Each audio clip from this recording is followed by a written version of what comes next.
cinéphiles, j'espère que vous allez bien. Je vous retrouve pour la vidéo. Pour la vidéo, on va faire la critique donc, du film Présence. Voilà, c'est un film d'horreur, un petit film d'horreur. Ouais. Bon, après, il fait pas vraiment peur. Hein. Franchement, il n'y a même pas de sang, il n'y a même pas. Il n'y a aucun moment où il y a du sang, hein. Vraiment. Aucun moment, aucune scène où il y a du sang, vraiment. Donc c'est parti pour la critique, c'est parti. C'est parti pour la critique de Présence, hein. Un petit film d'horreur que j'ai pas trop... Ouais, j'ai pas trop kiffé. Ouais, bon, on va dire qu'il passe, que ça passe, quoi. Tu vois, je pense que c'est un film d'horreur que tu regardes une fois et puis c'est bon, quoi. Une fois et c'est tout, quoi. Franchement, ouais, j'ai pas eu le petit truc, quoi. J'ai pas plus que ça, quoi. C'est vrai que la critique donc, de la vidéo précédente, la critique sur AirTags, ouais, il est mieux quand même. Si on peut faire une comparaison, c'est vrai que AirTags c'est quand même plus kiffé que Présence. Ouais, c'est pour ça que la vidéo va être courte parce qu'il n'y a pas grand chose à raconter en fait. Pas grand chose à dire sur ce film parce que déjà j'ai pas aimé la façon comment c'est filmé. On aurait dit qu'on regardait plus une vidéo qu'un film en fait. C'est la façon comment c'est filmé, la façon comment la caméra elle bouge en fait, c'est la façon comment ils ont filmé. C'est comme si on filmait une vidéo en fait. Donc vraiment c'est pour ça. J'ai pas trop kiffé le film parce que la façon comment c'est filmé, on dirait plus qu'on regarde une vidéo qu'un film quand même.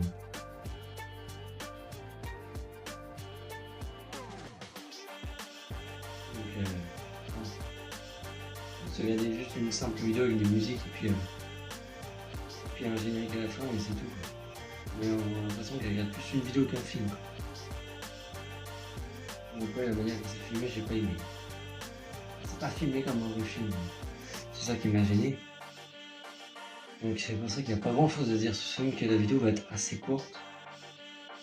Mais on va se rattraper. Hein. Ouais. On va rattraper la semaine prochaine. Parce que la semaine prochaine, les amis, samedi prochain, normalement, alors c'est pas sûr à 100%, mais normalement, samedi prochain, je vais voir Scream 7 au cinéma. Oui, parce qu'il sort donc mercredi, il sort ce mercredi 25 février. Et donc j'allais le voir dès le premier week-end. Dès le premier week-end de sa sortie, je vais le voir. Donc normalement, je vais le voir samedi prochain. Tout seul ou avec mon père, je sais pas trop, mais sinon j'irai tout seul, tant pis.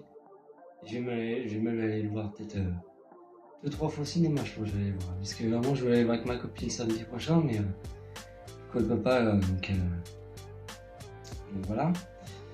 Peut-être aller le voir avec mon père, j'en ai pas parlé encore, mais je sais pas s'il va vouloir ce samedi-là.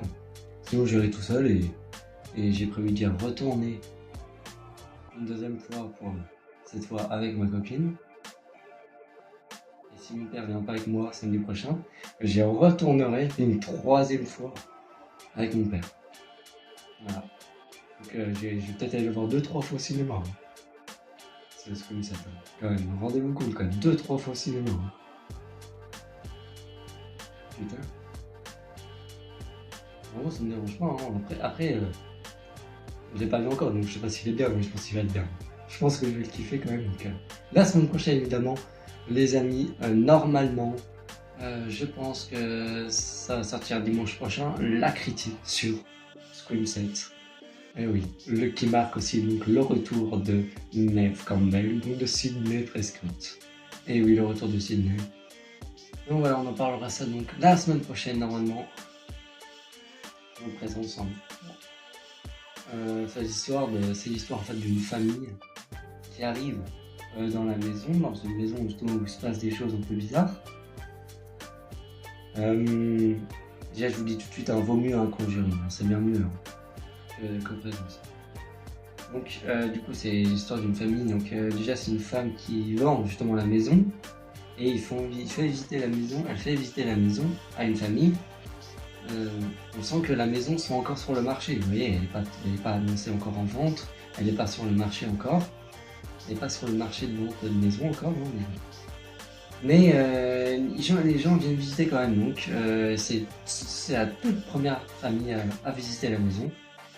Ils sont premium, bah, comme je vous ai dit, elle n'est pas encore sur le marché, donc voilà, ils sont favorisés, entre guillemets, on peut dire. Donc ils la prennent, voilà, ils prennent la maison. Et ils ont bien de la chance quand même, déjà ils ont de la chance, hein, franchement, ils l'ont visité alors qu'elle est même pas sur le marché encore. Et, et ils l'ont eu, sans qu'elle soit encore sur le marché, c'est un truc de fou. Donc du coup, après il va se passer des choses, hein. Vraiment, ils vont voir c'est une espèce d'esprit en fait, qui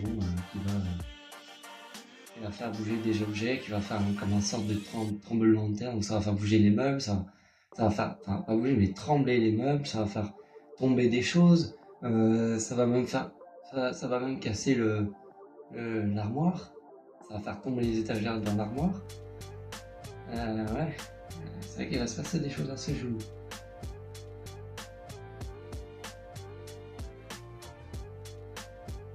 Donc le film est pas terrible, hormis peut-être les effets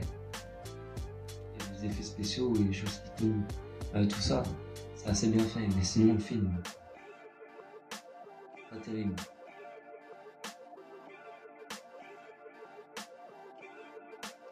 Ouais, je pense que la vidéo va être courte parce qu'il se passe pas non plus, il se passe pas grand chose quoi, à part des petites choses qui tombent, des trucs qui tremblent, et voilà. Donc c'est après donc la fille qui s'appelle, d'ailleurs elle s'appelle Chloé, comme ma copine d'ailleurs. Et donc la fille dans la famille qui rencontre un jeune homme. Le jeune homme va tomber amoureux d'elle justement.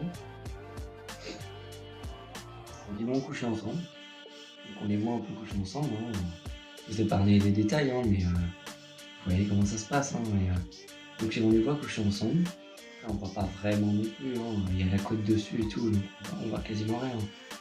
Pour vous faire une petite image, il y a dans la salle, dans la chambre, en fait, on voit la caméra, une vue dans le placard, en fait. Donc nous, en fait, la caméra est dans le placard et on les voit sur le lit on les voit coucher ensemble dans le lit, qui sont allés. Donc il y a la côté et tout, donc on voit rien en fait.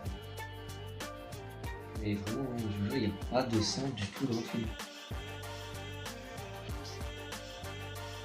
Limite, ce film, même un bébé ou un gamin de 5 ans, il pourrait regarder ce film, quoi. Sans avoir peur, limite sans avoir peur, rien. Le petit moment un peu de suspense qui se passe, c'est au moment où, à la fin, vers la fin, c'est la fin, c'est pas la toute dernière scène, mais c'est vraiment dans les dernières minutes, où il y a le mec, c'est le frère de la fille qui fait connaissance, donc qui se fait un pote, et ce pote, c'est justement lui qui va pécho la meuf, ils vont coucher ensemble et tout. D'un coup, il entend du bruit, en fait, le garçon, comment dire, il la drogue pas, mais je veux dire, il met une chose, en fait, il met un truc dans son verre pour qu'elle soit un peu, qu'elle soit mal et tout.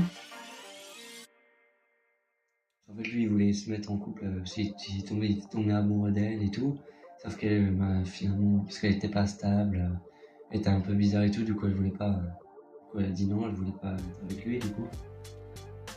Même s'ils ont couché ensemble et tout, elle voulait pas quand même. Donc lui, il a un peu, entre guillemets, drogué, parce qu'il a mis un truc dans son verre pour ça la rendre mal. Du coup, après, il faut qu'elle l'obéisse, en fait. Simplement. Donc il entend un peu du bruit, son frère en bas, parce qu'il est en bas. Donc il monte vite, genre il court et tout.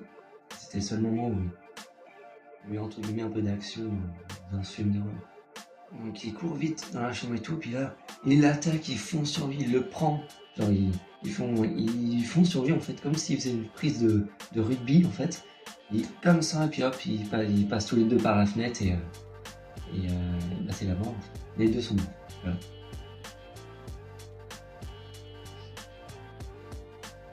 Bon, ce que j'ai trouvé un peu triste dans ce film quand même, c'est que la mère, elle s'en foutait de sa fille, quoi. La mère de la famille. Clairement. Elle s'en foutait un peu. Elle était plus, elle était plus sur son fils, quoi. il l'avait un peu que pour lui, quoi. Parce qu'elle a même dit, au moment où il parlait avec la mère et son fils, il parlait en plus d'un moment dans la table et tout. Elle lui a carrément dit, genre, j'étais super heureux de savoir que c'était qu'elle l'avait dans son ventre. Elle est super contente quand il est arrivé, quand il est sorti, tout ça.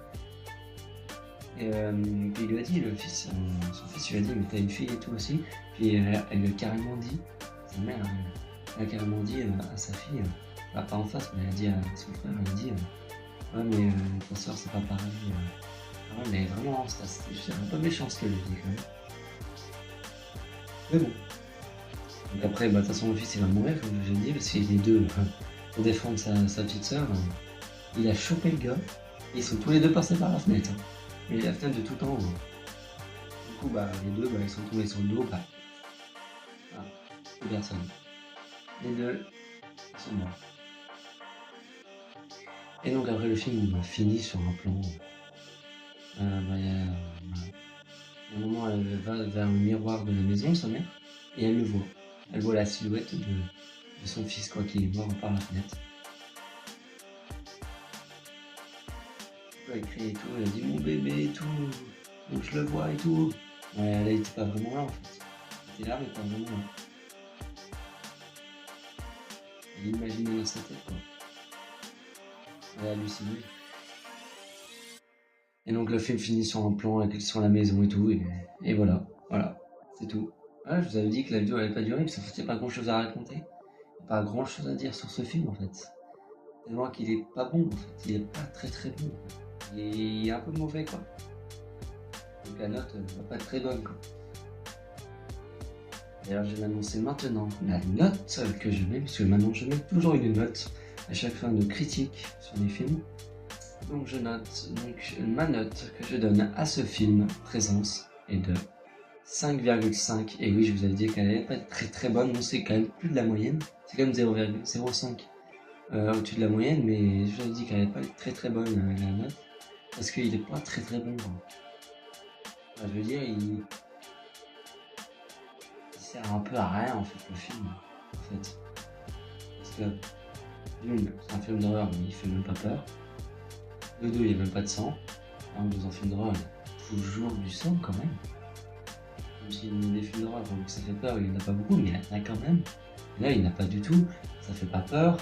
L'histoire, ça va dormir debout. L'histoire, ça sert à rien. En fait, l'histoire, c'est un peu de la merde. Donc le film, ouais, c'est un peu du caca, quoi.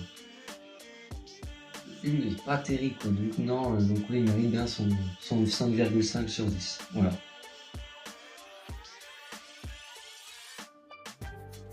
Donc voilà, donc j'espère que je vais mettre une meilleure note à Scream 7, je pense.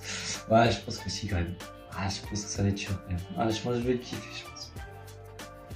Ah, j'espère pas être déçu, mais là où je vais vous annoncer une nouvelle, d'ailleurs, sur Scream 7.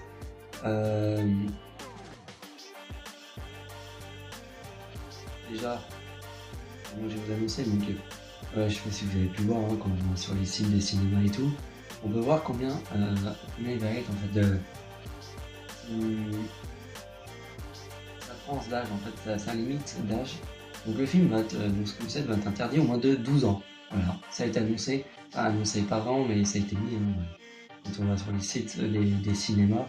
Moi en tout cas j'ai mis Cinéma Macon et ils ont mis l'âge, pas celui-là de chez nous, mais celui de Macon ils ont mis l'âge et c'est bien moins de 12 ans.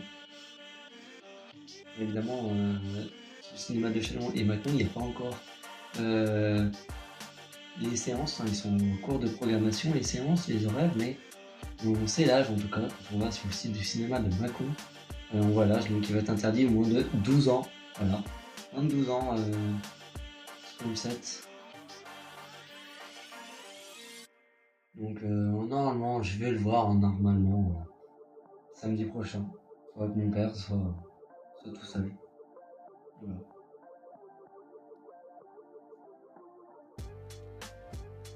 Donc voilà, on se retrouve normalement dimanche prochain pour la critique de Scream 7. Très très hâte de le voir, franchement.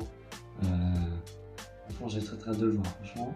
En tout cas, j'ai très hâte parce que ça fait plus d'1 an que j'attends ce Scream 7. Donc franchement, et là, dire qu'on est déjà, il sort déjà dans 3 jours, franchement, ah, j'ai très hâte. Franchement, on a eu.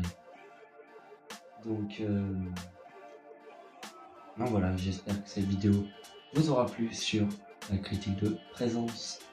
Vous aura plu, n'hésitez pas à vous abonner, liker, partager, commenter. On se retrouve normalement dimanche prochain pour la critique de Scream 7. Allez, à dimanche prochain.